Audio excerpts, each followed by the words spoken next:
നമ്മൾ Thrissur Vivo service സെൻ്ററിലേക്ക് വന്നുള്ളതാണ്. 6 മാസം മുന്നേ ഒരു വിവോ V40 മേടിച്ചിട്ടുണ്ടായിരുന്നു. അപ്പോൾ അതിന് ചെറിയൊരു കംപ്ലയിൻറ്റ്. സംഭവം എന്ന് വെച്ചാൽ എൻ്റെ ക്യാമറ ഓപ്പൺ ആക്കുന്ന സമയത്ത് ചെറിയൊരു ഫോഗ് പോലത്തെ ഒരു സെറ്റപ്പ് വന്നിട്ട് വീഡിയോ എടുക്കാൻ പറ്റില്ല. അപ്പോൾ അതിൻ്റെ വിഷ്വൽസ് ഒന്ന് നോക്കി, ഇതാണ് അവസ്ഥ. അപ്പോൾ അത് കുറച്ച് കഴിയുമ്പോൾ അത് പോവുകയും ചെയ്യും കേട്ടോ. ഫ്രണ്ട് ക്യാമറയും ഇത് തന്നെ അവസ്ഥ. അങ്ങനെ ഇവിടെ വന്ന് ടോക്കണൊക്കെ എടുത്ത് കാര്യങ്ങളൊക്കെ റെഡി ആക്കിയിട്ട് അവിടെ സബ്മിറ്റ് ചെയ്ത് വെയിറ്റിംഗിൽ ഇരിക്കേണ്ട. അപ്പോൾ നോക്കുമ്പോൾ അവിടെ കൊതുക് തിരി പോലത്തെ ഒരു സെറ്റപ്പ്. ഞാൻ വിചാരിച്ചു AC എന്തിനായിരിക്കും ഈ കൊതുക് തിരി എന്നൊക്കെ.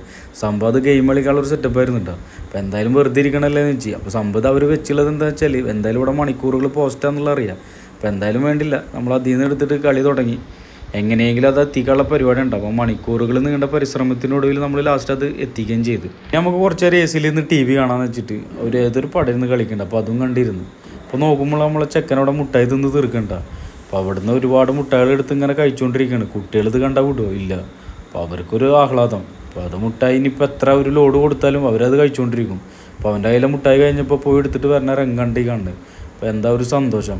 കുട്ടികൾക്ക് മുട്ടായി കിട്ടി അവർ ഹാപ്പിയായി. അപ്പോൾ നമുക്ക് വലിയൊരു ഹാപ്പി ആവണമെങ്കിൽ തൊട്ടപ്പുറത്ത് കോഫി ഉണ്ട്, ബിസ്ക്കറ്റ് ഉണ്ട്, ജ്യൂസ് ഉണ്ട്. അപ്പോൾ ഞങ്ങളത് കുടിച്ച് ഞാനും ഹാപ്പിയായി. അപ്പോൾ എന്തായാലും നമ്മളെ നമ്പർ അതിൻ്റെ ഇടയിൽ വിളിച്ച്. ഫോണിന് വേറെ കംപ്ലയിൻറ്റും കാര്യങ്ങളൊന്നുമില്ല. അതിൻ്റെ ബാക്ക് കവർ ഊരിയിട്ട് അവർ കാണിച്ചു തന്നു. മദർ ബോർഡിൻ്റെ തൊട്ടടുത്താണ് ഈ ക്യാമറ മൊഡ്യൂൾ ഇരിക്കുന്നത്. അപ്പോൾ ഈ ക്ലൈമറ്റ് പരമായിട്ട് ഉള്ളൊരു സെറ്റപ്പാണെന്ന് പറഞ്ഞത്. ആ മദർ ബോർഡ് ഹീറ്റ് ആവുന്ന സമയത്ത് ക്യാമറ മൊഡ്യൂൾ നമുക്ക് ചെറുതായിട്ട് ഫോഗ് വരുന്നത്. പിന്നെ സാധനം ഉണ്ടാവില്ല എന്ന് പറഞ്ഞിട്ടാണ് നമ്മളിൽ തന്ന്. ഒരാഴ്ചക്കാലം നമ്മൾ ഫോൺ ഉപയോഗിച്ച് നോക്കി, വേറെ സീനും കാര്യങ്ങളൊന്നുമില്ല. നമ്മളതിൽ ഹാപ്പിയാണ്. അപ്പോൾ ഇങ്ങനത്തെ ഈ ഫോൺ എടുത്ത് ആർക്കെങ്കിലും ഇതുപോലെ ചെറുകിട പണി കിട്ടിയവരുണ്ടെങ്കിൽ ഒന്ന് കമൻറ്റ് ചെയ്യും. അപ്പോൾ എന്തായാലും അടുത്ത വീഡിയോ ആയിട്ട് വരാം. സബ്സ്ക്രൈബ് ചെയ്യാൻ മറക്കല്ലേ. ഓക്കെ.